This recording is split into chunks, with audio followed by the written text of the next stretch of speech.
So from the beginning of the church in the book of Acts until the beginning of the 4th century, Christians were just a small group within society. In fact, the first 3 centuries of the church were filled with persecution, where Christians were often accused as scapegoats for the rest of the empire.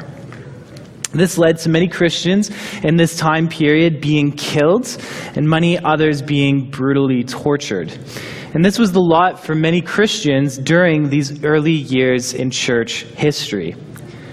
But everything changed with the Roman Emperor Constantine, who ruled from 306 to 337 AD.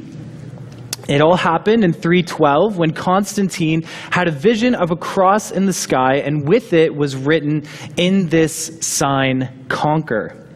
Worried about the battle at hand, Constantine obeyed the vision, had his army place the symbol of the cross on their shields, and subsequently, they ended up winning the battle. It was after this great victory that Constantine devoted himself to the God of Christianity, and as the emperor, this commitment literally changed the course of history.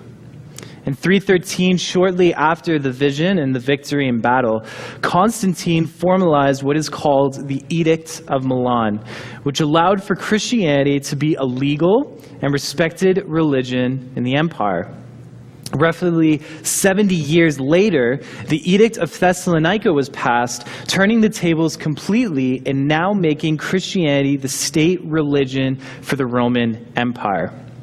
In the first 4 centuries of church history, Christianity went from being a small persecuted sect in a pagan society to becoming the official state religion. This is what we know as today as Christendom. This is when that whole idea began. Christendom is the idea that an entire empire or a country or a region is based on Christian beliefs and principles. And this idea, this Christendom, has dominated, at least in our part of the world, until the last 100 years or so.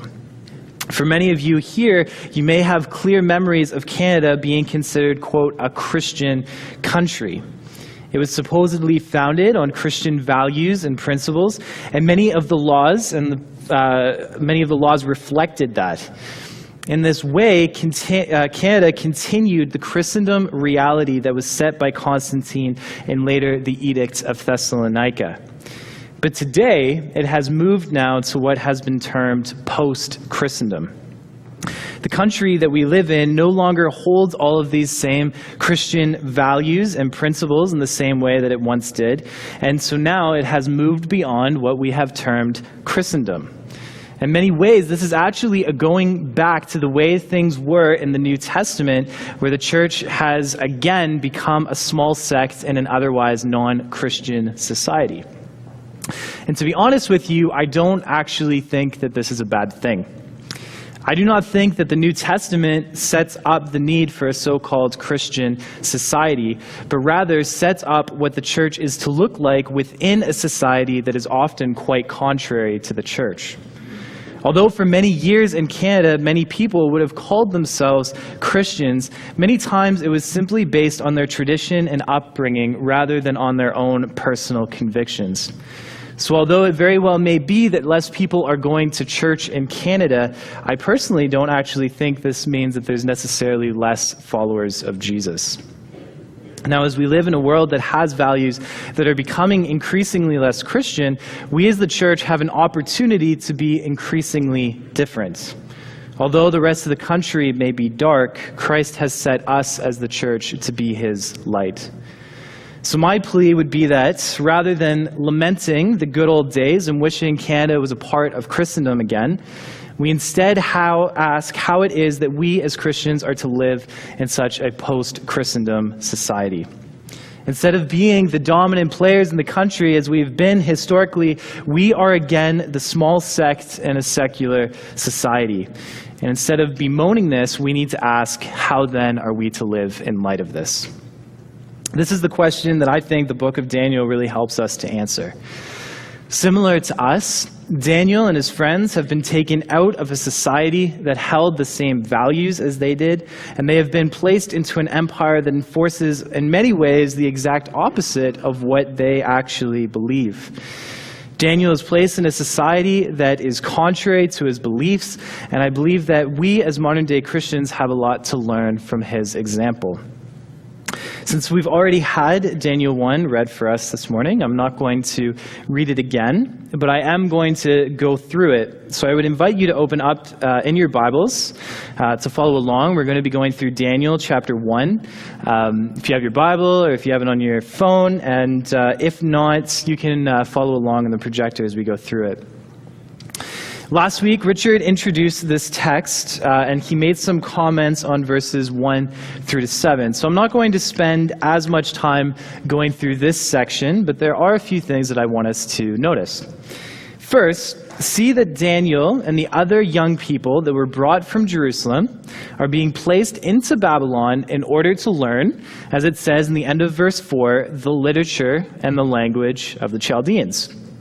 Then, verse 5 mentions that they were to eat what the king assigned them, and they were to be educated in their culture and thinking. Now, does anyone know what one of the most famous pieces of Babylonian literature is that we have today? Epic of Gilgamesh. Okay, Epic of Gilgamesh. That's a huge one. And there's one other that's a big one. Jacob, you're teaching your class about it right now. The Enuma Elish.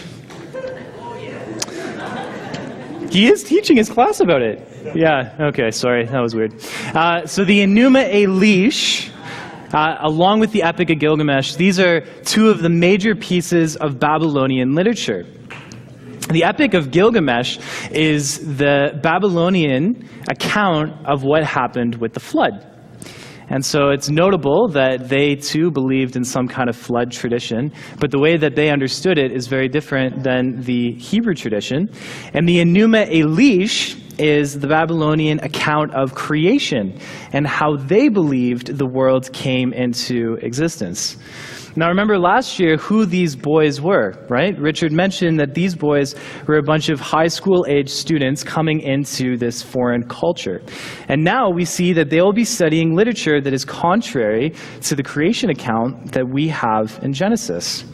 I wonder if there's any connections that we can make in our own culture of young people being taught about literature that is contrary to what we might have in the book of Genesis.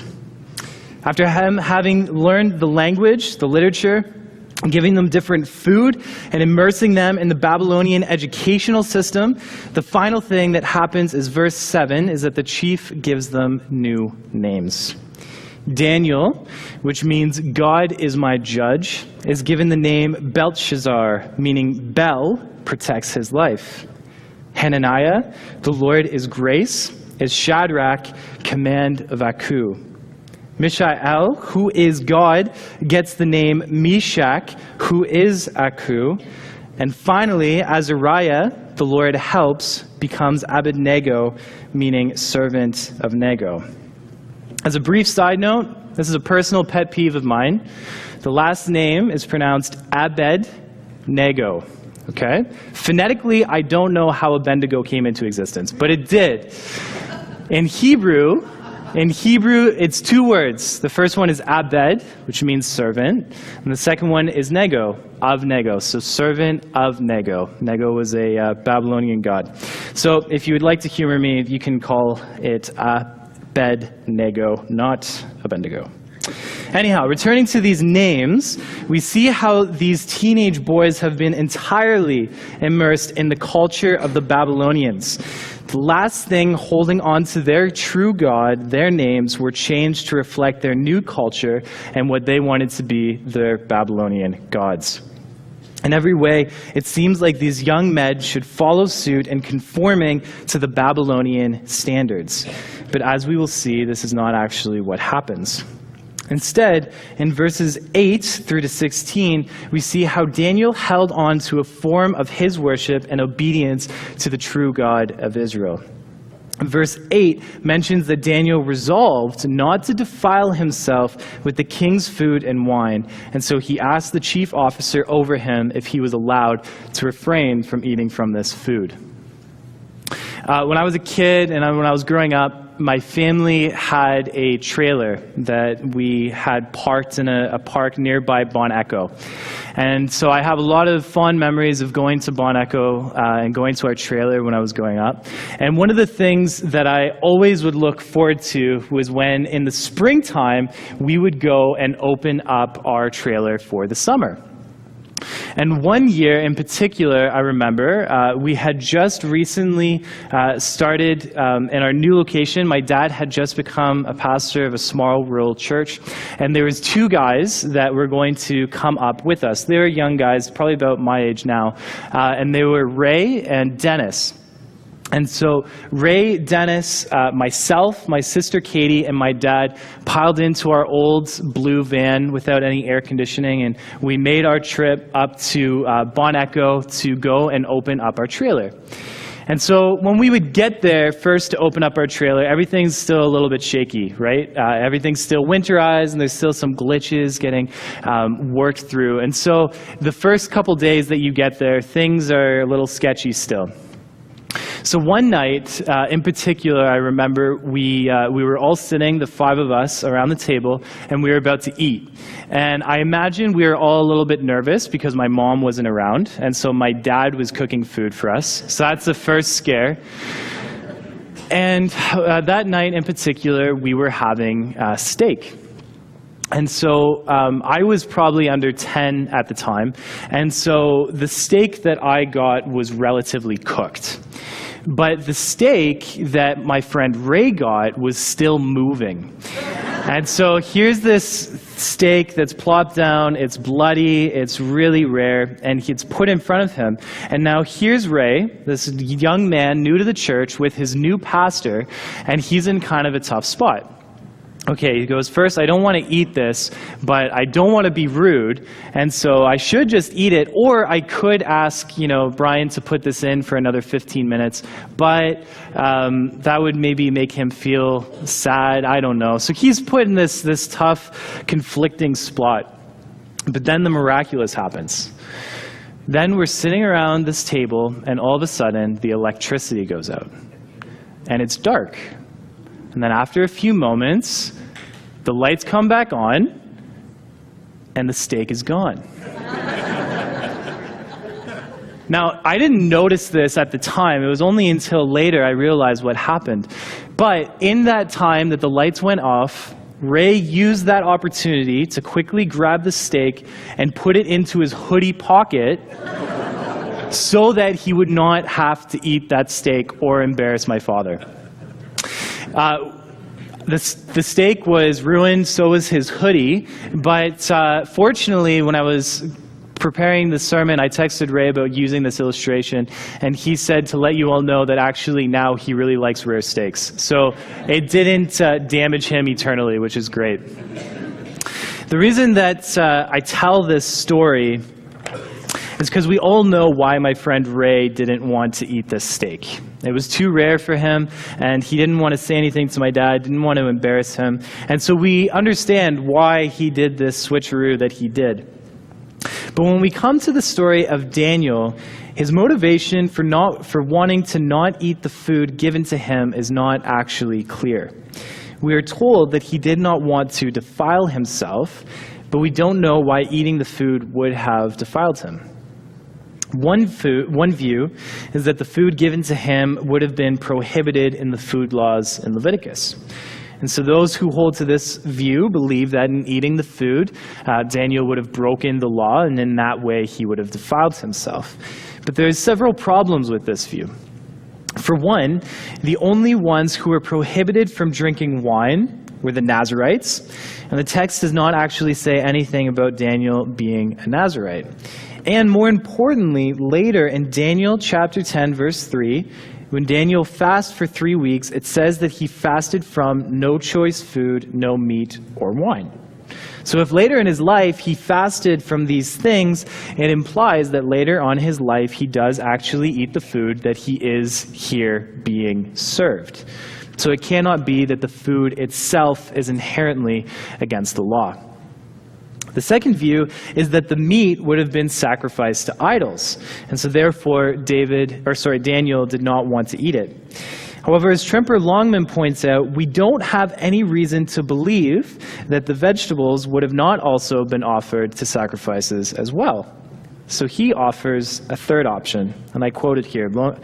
Longman writes this: "We believe that the motivation lies more closely connected to the story. Daniel and his 3 friends are in a process of education and preparation for service. Their minds, as well as their bodies, are being fed by the Babylonian court. If they prosper, then to whom should they attribute their development and success? The Babylonians. However, by refusing to eat the food of the king, they know it is not the king who is responsible for the fact that they looked healthier and better nourished than any of the young men who ate the royal food. Their robust appearance, usually attained by a rich fare of meats and wine, is miraculously achieved through a diet of vegetables. Only God could have done this." If this is the reason that Daniel refuses to eat the food, then Daniel is motivated by an act of personal remembrance that God is ultimately in control, not the Babylonians. So Daniel goes to the chief official and he asks if he can refrain from eating this food. But the official, out of fear for what might happen to him, says no. As verse 10 makes clear, the official could very well lose his life if he did so. If he did not have the boys eat the king's food and they looked more meager than they should, the official would certainly be punished severely for it, and so he plays it safe and he denies the request. Daniel then goes to the guard who is below the chief official, and he gives this offer in verses 12 to 13. He says, "Please test your servant for 10 days. Give us nothing but vegetables to eat and water to drink. Then compare our appearances with that of the young men who eat the royal food, and treat your servants in accordance with what you see." To this, the guard agreed. Why? We're not really sure, but one possibility is that the guard liked the idea of getting all this extra food for these 10 days.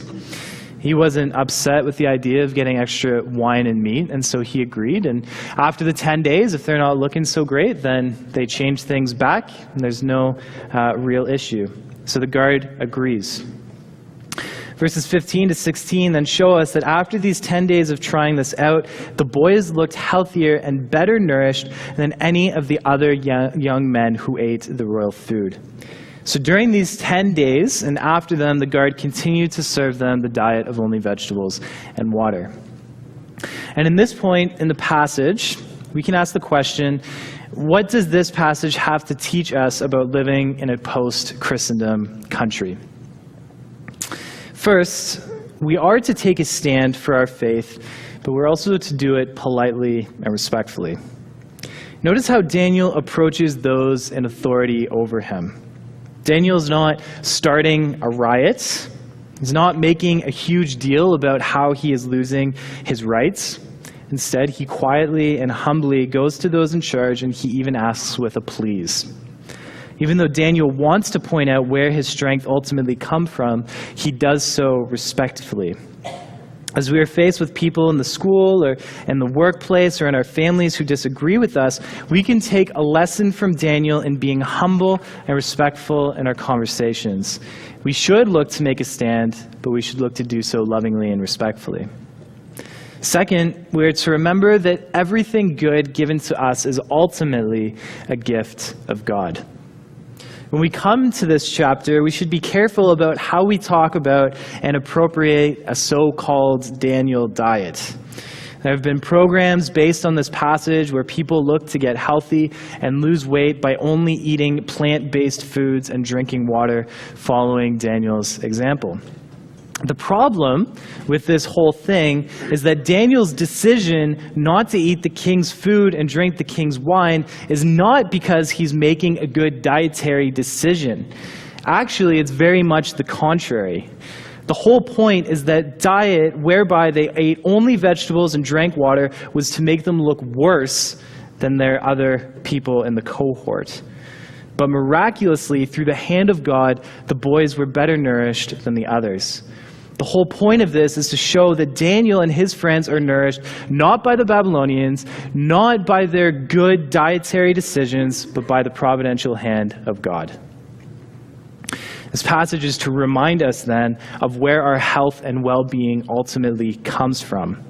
It's not from our modern scientific advancements. It's not from our hard work and determination. It's not from us being good people. We're reminded that our nourishment and our livelihood comes ultimately from God. In a post-Christendom society, then, we are to, 1, take a stand for our faith both politely and respectfully, and 2, remember that everything good given to us is ultimately a gift of God. This leads us to the final section of this chapter, starting in verse 17. Here we see that the knowledge and understanding that these guys gained was through the hand of God. And the end of the verse specifies that Daniel could even understand visions and dreams, something that sets up our understanding of later chapters in the book. Verses 18 and 19 present the boys as being brought before Nebuchadnezzar, the king, and being found as better than the rest of the people in their cohort. Because of this, these guys are brought directly into the king's service. Verse 20 then mentions that the king questioned these boys, and the responses that they gave were 10 times better than all the magicians and enchanters in Babylon. Verse 21 then concludes this section by stating that Daniel remained in this leadership position until the first year of King Cyrus. And this final section, I believe, offers us a few more interesting points on how to live in a post-Christendom country. Our third piece of application, I believe, is that this whole chapter shows us the complexities that are involved in living in a society that has values and beliefs that are different from our own. Now, we have to remember that our situation obviously is different from Daniel's. Canada is not the same as Babylon, and we also have to remember that Daniel is a prisoner of war. He has been taken out of his homeland and brought into this foreign land. But nevertheless, I still believe that we can learn from the complexities that are taking place here. Yes, Daniel does not conform to the ways of the Babylonians, and he even made a stand to eat different food from the rest of the people. However, we also see that Daniel did learn the language of Babylon, and he did study their wisdom and literature. And furthermore, Daniel could even understand visions and dreams, something that they had trained the magicians and enchanters of Babylon to do. Not only did Daniel not resist learning about these things, but it even mentions in verse 17 that God is the one who gave them knowledge in the Babylonian practices and literature. Why was it that Daniel took a stand to not eat the food and yet was willing to learn the literature and practices and have his name changed? Wendy Witter, in her commentary on Daniel, offers us helpful reflection here. She writes this: "But the example of Daniel and his friends also confronted the ancient people of God. These stories reminded them that living in a foreign place was not easy. Enticement to assimilate lurked everywhere, and the Israelites, in exile because they had become indistinguishable from their idolatrous neighbors, knew how susceptible they were to such temptation. How much more vigilance would be needed in a foreign land. And yet Daniel and his friends learned Babylonian ways better than their peers. They learned, God forbid, divination. They assumed Babylonian names. They are enculturated into an idolatrous culture with what looked to be little resilience. And yet, as the book demonstrates, they did not sell out, and the line they drew between themselves and Babylonians' ways enabled them to bear witness to God in a place that would not have otherwise known him." Like Daniel, we too need to have wisdom in how we are to be in the world, but not of it. How can we best witness to those in our workplace, our circle of friends, our families, our schools, while not conforming to their standards of living? This will take a great deal of humility and realization that the answers are not always clear-cut.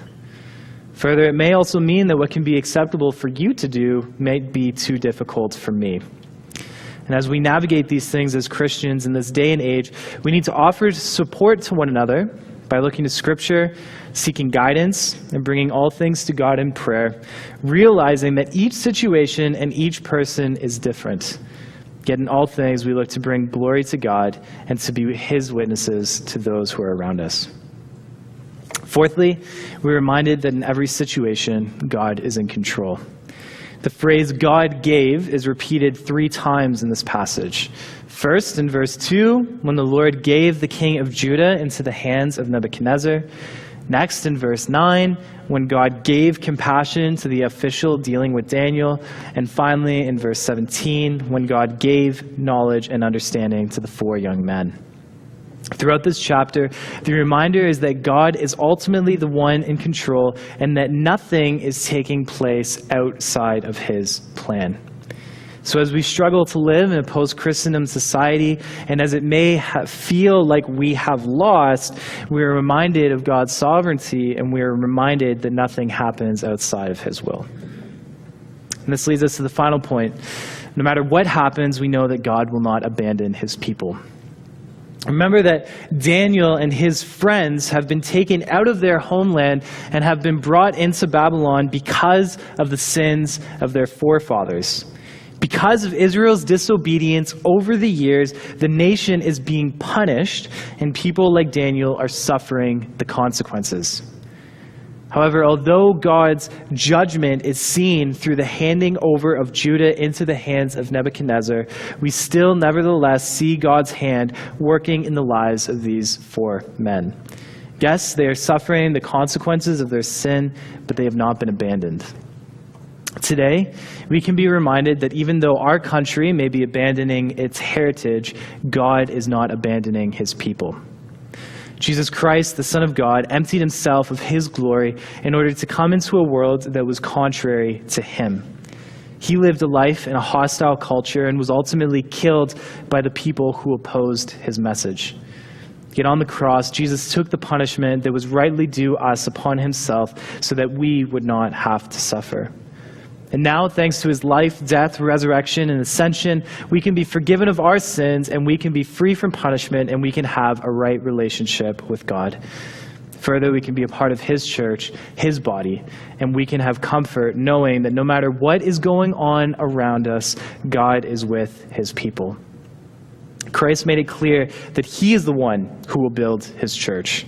No matter what the world looks like around us, we can know that God is in control, and that if we have a relationship with Jesus Christ, we have a home in His church, and that He will protect it and build it. May we all be bold, gentle, and respectful as we live our lives as witnesses for Christ in a culture that is increasingly post-Christian. And may we find peace in the reality that God is in control and that Jesus will build His church. In all this, may we be wise in how we can be in the world but not of it, being a witness to others while also not conforming to a life of sin. Let's pray. Dear God, we acknowledge Your sovereignty over all things. We thank You for who You are, and we thank You that You sent Your Son, Jesus, into a hostile world in order that He could live and die, glorifying You and offering us forgiveness. We pray that in Him we can take solace in knowing that You are with us and that You will help us navigate a Christian life in an increasingly non-Christian society. Help us to be faithful witnesses of You while also being faithful in the positions that You have given us.